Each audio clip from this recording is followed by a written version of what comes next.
And welcome to Writer's Life, a place where you get the sight, sound, smells, taste of my particular writer's life, where I get the truth about my writer's life and some other really talented people. Subscribe if you haven't already. Punch the like button. Tap the bell for notifications so you don't miss out on one single uber exciting video. Don't forget to go to vinzandri.com to catch American Crime Story and all those other thrillers that will hopefully keep you up all weekend. So I have a really special guest today, all the way from Long Beach, California. This man has, this young man, because you're young, has filled up more life than most people will in 80 years or whatever. He's a prolific author, owns his own publishing house, and I don't know how many authors you have now, but he's just, he's a Crip, a Boy Scout. He supports his church and his community. There's just, he's been to prison. He's just lived all sorts of life, and that's what this station is about, as opposed to the other stations that's just like, what's your book about? What's the message? You know, like that. I want people who have done things and experienced things and lived a life, and who can bring that to us and educate us a little bit. So Stanley James II, I love that name, man. Educate us. What's going on? You look great. How you doing today, Vincent? I'm doing well. You look good, buddy. Oh, thank you, bro. Thank you, bro. I see you've been doing your homework too. You said some things that a lot of people don't know. Yeah, I hope that's okay. Yeah. Because I started the bust, and I was like, wow, there is nothing like this I have ever read before. And I know it's crazy. Thank you for that. Thank you for that. The bust was my very first, like, it was my introduction into the professional book world. So it was like loosely based on my life, and like. When I always talk about that, it's like dear to my heart, because like everybody know this wasn't my job. This wasn't something that I see myself doing as a career. You feel me? So like when I was writing that, I was really going through something. That was just the only way to vent. So it's like, just looking back, it's about to be 10 years, about to be like 7, 8 years going on since that book been released. So when I look back on it to look at my progression now, if a lot of people don't know, the urban fiction is known for like having a lot of editing problem, the covers, it's not up to the big five. So that's what makes urban fiction. But what I'm proud of, if you look at my progression from my first book, The Bus, I was learning everything on my own. I didn't have no professional editors, no professional cover designers. So I'm learning everything as I go. So if you could look at the Bus book to my last book, compare, you could see the growth. Like, okay, yeah, he's really taking it serious. The career he done got with an editing team. He got with all the people he needs to go. So that's why The Bus really means like so much dear to my heart. And for all the people that like, it's the editing problems. Like, why don't I fix it? Is because I honestly feel like that's what made me, and that's what makes urban fiction. That's what, every time I look at The Bus and see like, damn, all these editing problems and all that, like, so it just makes me even go even harder. I would say don't touch a thing, because that was coming. You could tell it was like comes from the heart, and it's just a world that is just right. And everybody said they read that book like a movie. So like, my life is really a movie. So everything I write about is like, so it's something that every person in this world could relate to. You might have an uncle that's on dope. You might have a mom that's, that's in the streets. You might have a cousin that been in and out of prison. So everything that I write about, anybody in the world, no matter your race, religion, your background, is somewhere you could relate to it, Yeah, absolutely. No one's immune from this kind of thing. No one, on some level.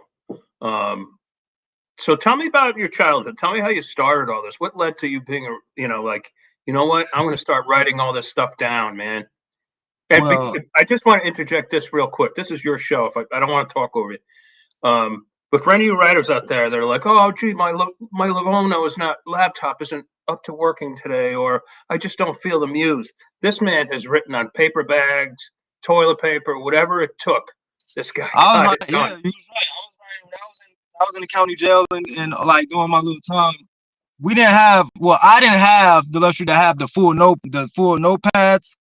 So what I was writing on was like the back of envelopes, toilet paper, anything, you know, back of shoes, back of my shoes, like on my under my mattress type things, because I didn't have enough to get the full paper. So that's what I was really writing on. I have a gang of envelopes that I wrote on the back. So it's like when I tell people, when I wrote The Bus, my first book, I wrote that on my cell phone.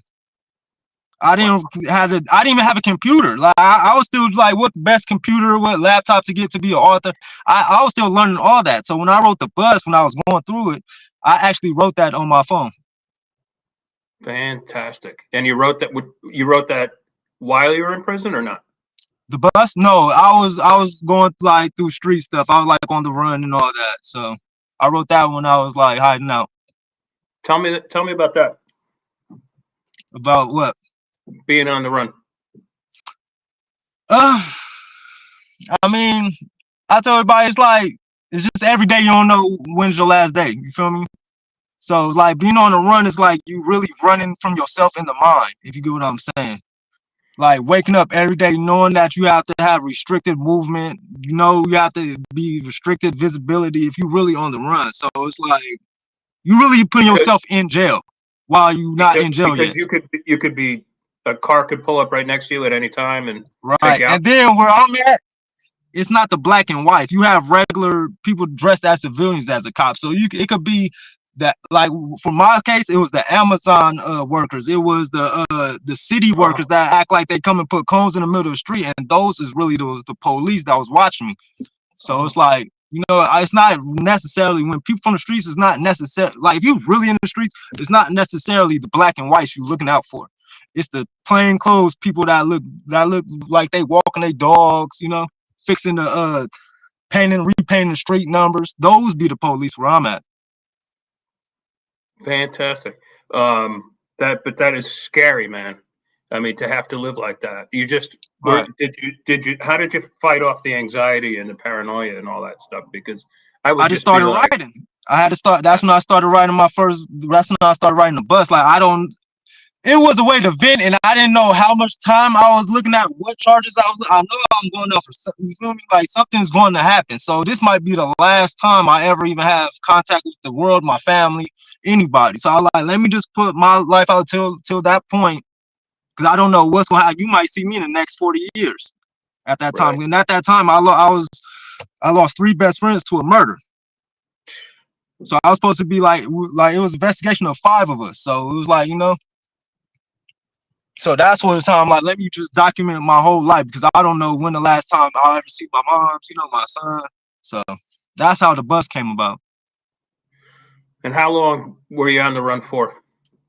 About 4 to 6 months, 5 months, like I want to say. That's a long time. Did you just feel like it was inevitable that they were going to catch up to you, or no?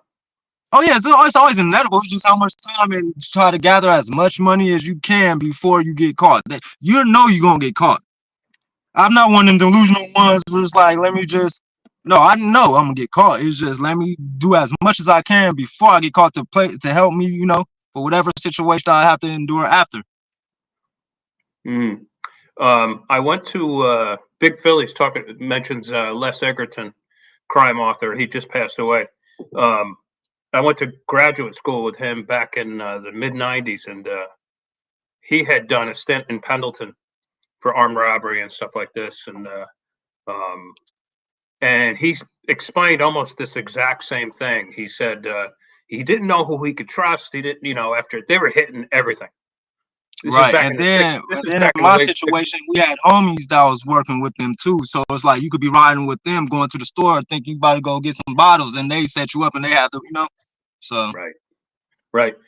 That was his thing. He I think the way he told it to me, a buddy of his or something said they were meeting somebody at a hotel, and something was going to go down, and they were going to go meet in this one hotel room. They go to the hotel room, and Les said the second the door, we didn't need a key for the door, that it just sort of opened. He's like, I knew I was busted. I knew it. That I had walked into a trap, you know, and so like anything can happen like that, you know. And then he went to Pendleton where it would snow on you.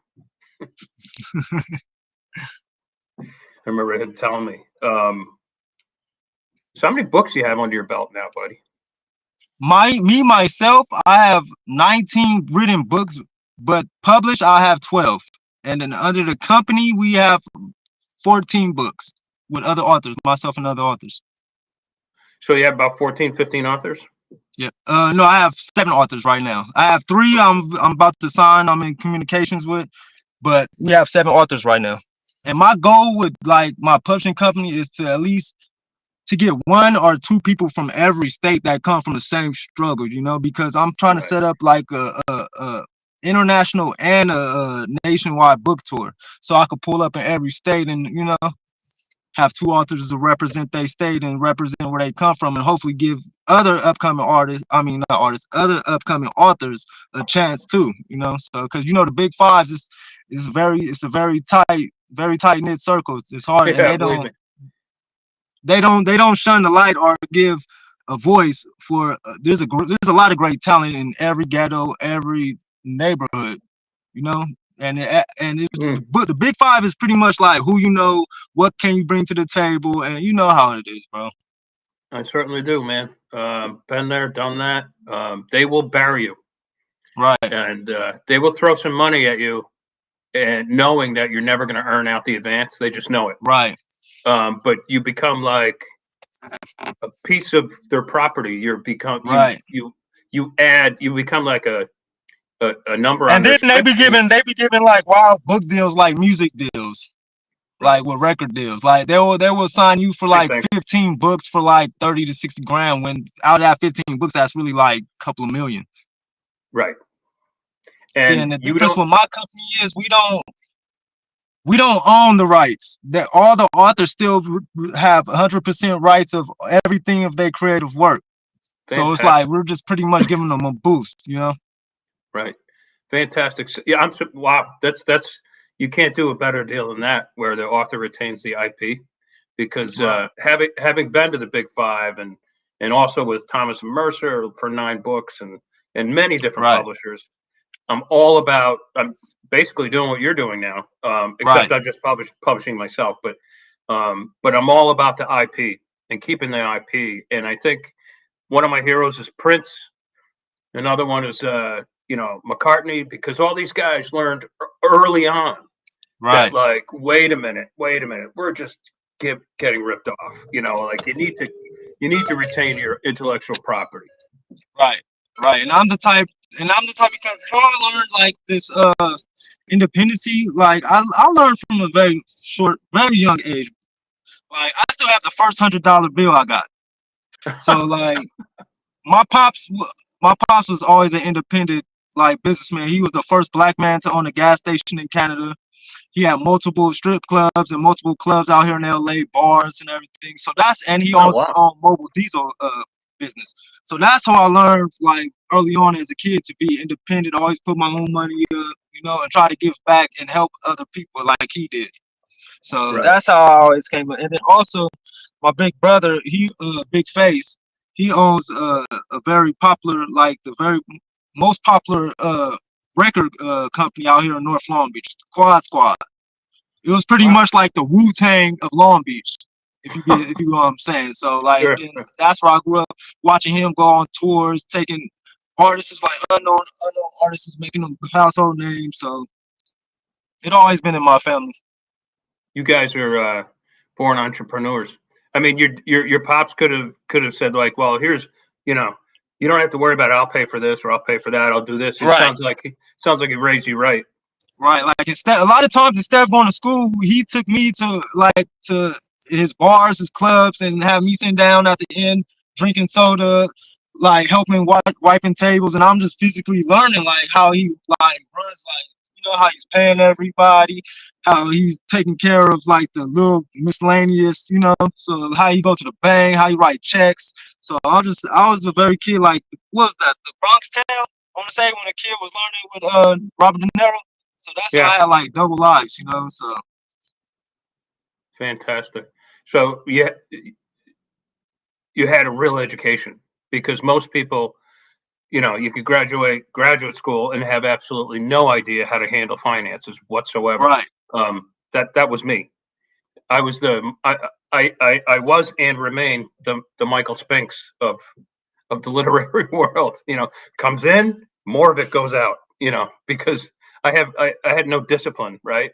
And then suddenly, you know, like you're a middle-aged dude, and you're like, holy fuck, I don't have any money. You know, like I got to write my way out of this. I've done it like many times, but like I like your T-shirt. I should add that Gangtales sells a lot of T-shirts and stuff. Some of which I really like. I my T-shirt. Yeah, you have a lot of good T-shirts. It's like want to become a rich. I gotta do it all, man. I'm on my Master P grind, man. I gotta have the books, the music. I'm doing the audio books with a lot of famous LA rappers. I'm doing the short films. I got the merch. I hope everybody can go get a shirt. You know, this is link in my bio. Gangtales.com. You can find it, printify. So yeah, I'm just trying to win, man. That's awesome. That's awesome. I keep telling myself I got to get into merch. I want to make a film as well. You have to. I feel like, because I tell everybody, like, at the end of the day, as the world is turning, I feel like how books and literature was like really popular from the 50s to the 70s. It's like, I say life always recycles itself, always come back around.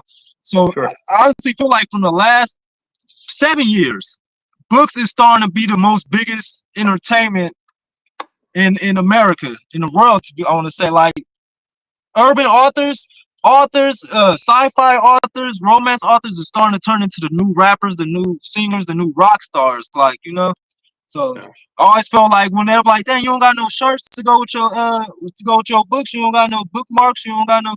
I'm like, if we all in the same house, it's all entertainment, rappers, actors. Why we can't have merch? Why we can't show the entertainment world that these book authors is just doing this just as big as the Drakes, just as big as the Lil Waynes, And then at the end of the day, you see all the entertainment want to come to books. They want them to write their movie, their life story, or help, So yeah, I just feel like I'm the voice to really, because ain't nobody really, I could especially say in urban fiction, ain't no one really stepping up, like really opening and kicking down the door. All these authors is quiet. They just writing books. Like, there's nothing wrong with it. But I'm the type to show that you don't have to be a rapper, you don't have to be an actor, you don't have to be a basketball player, you don't have to be a football player. There's a lot of money in the book game. There's a lot of money and there's a lot of opportunities. So I feel like I'm just the voice for it, I couldn't agree with you more. A lot of people would be like, like it's just takes too much effort for too little money. Nonsense. If you're prolific, if you believe in what you're doing and you're able to harness talent and create a niche like you're doing. Right. No, there's big money to be made. Big Philly wants to know what you like to read. Big Philly's chiming in. He wants to know what you like to read. What I like to read? Yeah, Big Philly's chiming in from the chat. A lot of people be like when they see me, they'll get a pretty much general like perception of me. But I'm all open, bro. I'm not a book you want to judge, because I really read Edgar Allan Poe, Shakespeare every day. I read Dean Koontz. James Patterson is one of my favorites. Jaquavius Coleman, Paul Laurence Dunbar.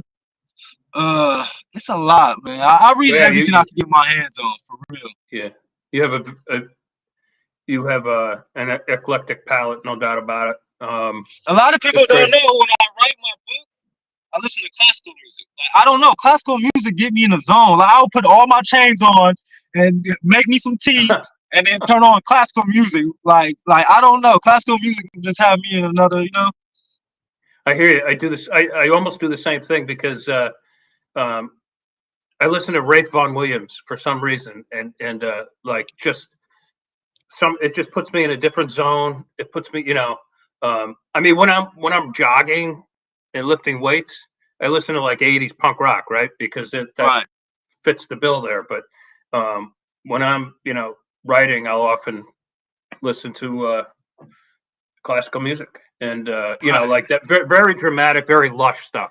And it adds to the atmosphere a little bit. Like that Mozart, man. That Mozart be like, man, Mozart is a cold motherfucker, man. Mozart be like, he's really a killer. He's really the villain, bro. Like, Mozart is like, yeah, that's dope, man. He's really the villain. That's awesome. I love that. What anything in particular from Mozart? Beethoven. Beethoven. You like Beethoven? Oh, that's awesome, dude. What do you got coming down the road in terms of books for you? Well, we about to do Project Baby 2, top of the year. Well, let me start with current now. We just dropped the Fundamentals of Being Rich with my author Major Shepherd L. We about to drop Gigi Blanco's follow-up to her book. That's gonna be the end of the year. The top of the year, we doing Project Baby 2 with Trayvon Edwards. He's long overdue. And a lot of people know the story between me and Trayvon Edwards. He's from 20 Crip. I'm from 4 Corner Block, Northside. That's like our worst enemies.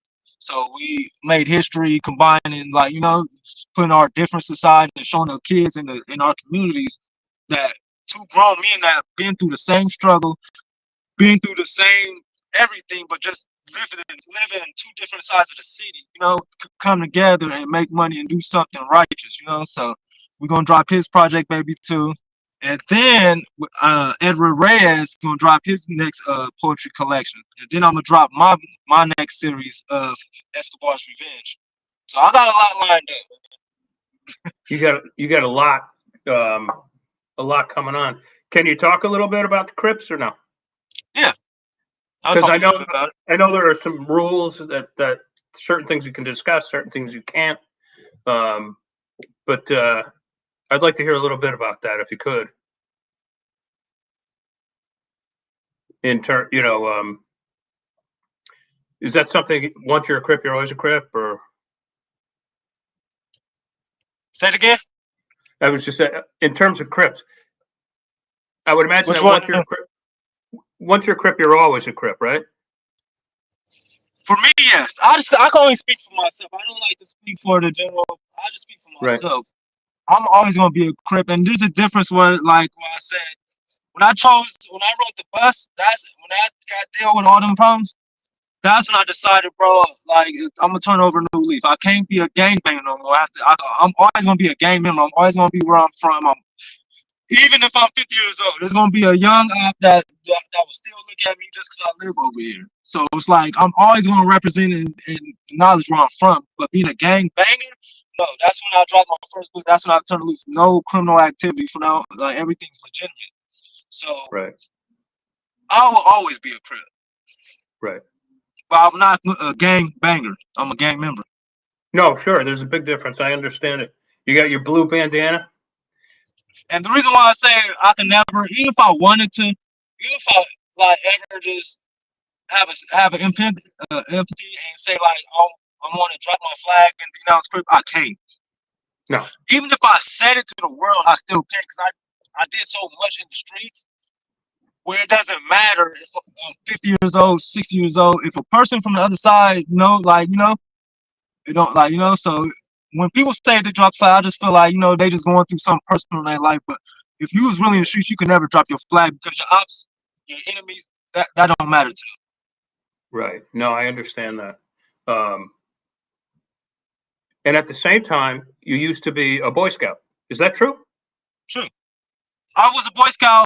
I started as a cub and I went to the highest level. I was the type as a kid that once I wake up, I'm gonna use the max of my day. I can never just sit around in one place. My mom's had it where you gonna get out this house and you're gonna do something. I don't give a fuck. You're gonna be outside, you're gonna get into something. She always had me into everything. Like, from the moment I wake up, I'll go to school. After school, I'll play sports. I'll go to practice. After practice, I'm going to like a tutoring session. After the tutoring session, I'm going to karate. After karate, so it's like mom's always had me into something. And then I come back and, you know. So a Cub Scout, I love Cub Scout. I encourage every kid, every boy to be in Cub Scout. I learned the most in Cub Scout. I learned how to tie things. I learned how to put rifles together. I learned how to clean. I know how to make. I know how to build like cars out of wood, and, like, you know, for the Boy Scouts I was in, they actually taught us stuff. We learned how to make bows and arrows, you know. Right. So I really love Boy Scouts. I think that's the key to Boy Scouts ain't the same no more these days. Like, they don't teach you how to clean guns. They don't teach you how to take rifles apart. They don't take you hiking. They don't take you fishing. Learn how to catch fish, how to cook. Right. That's what the Right. Boy Scouts did when I was in. They learned like you ever if you need a hog tie like a pig or something, you gotta, you know. Right. I don't even think they call it Boy Scouts anymore. I think that's like supposed to be offensive or something, Yeah. which is just ridiculous, you know. But I think that's the key for kids. Like if you can stay busy and stay, you know, keep them interested and learning. That's one thing things. I learned. That's one thing I learned about life. Idle time is people's worst enemies. If you have too Right. much free time on your hand, it only invites destruction and you know nothing positive comes to people that don't have a lot of free time. Right. There's a lot of life beyond the video game. There's nothing wrong with these days. There's nothing wrong with being on a video game if you're using it for, you know. Right. Because I know a lot of people make money off it, and a lot of people just use it for their, you know, for their like free time, you know. But if you just on it all day, yeah. Yeah, that's what I mean. Especially as an adult, yeah. Yeah. I purposely did not learn how to play video games because I knew it would be a time suck. And I'm like, all right, you know, I'm not going there. Not because, you know, I would see some of my college friends or whatever, high school friends, you know, like, where are you going? Oh, I'm going home to play. You know, that's I'm like a video game. You're a younger generation. I'm a video. I grew up in the video games. You grew up with it, yeah. One Super Nintendo here. Oh yeah. As kids, yeah, it's caused a lot of fights between me and my family. I grew up with Pong, dude. I mean, I can understand your generation because we all had like Atari, huh? Right. And that, yeah, you can only play Atari for so long. That get boring. Right. This has been fascinating, my man. Listen, where can everybody find you? Where do you want them to go to find your stuff? Please go to my YouTube channel. Please subscribe and just run me up. It's Gangtales Publications. I'm everywhere. Facebook, Instagram, Twitter, Gangtales Publications. Or just Google Stanley James II and it'll pop up. And I tell everybody, just rock with me because I'm really the voice for the streets. And when I say this, I really take it to heart and run it. I am the Tupac of urban fiction. Wow. I want to bring back the essence. I want to bring back the fun, the realism, everything that comes with reading books fun. So that's why I really created Gangtales for the environment I come from and giving people like me that deserve second opportunities and people that never even had a chance to, give them some hope, give them some inspiration. Well, I think that's a great place to end this. End it at the beginning. And Tupac, that's some big shoes to fill, and I believe you will fill them. Listen, Stanley, will you come back? I don't know if you can hear me. Will you come back sometime? Oh yes, sir. All right, awesome. We locked in. We locked in like twins, man. All right, man. Because there's more I want to ask you, and all right, man. You have a great weekend and get some writing in and get some fun in. And I will talk to you soon, brother. Yes, sir. Thank you. And everybody else, don't forget, ciao, ciao.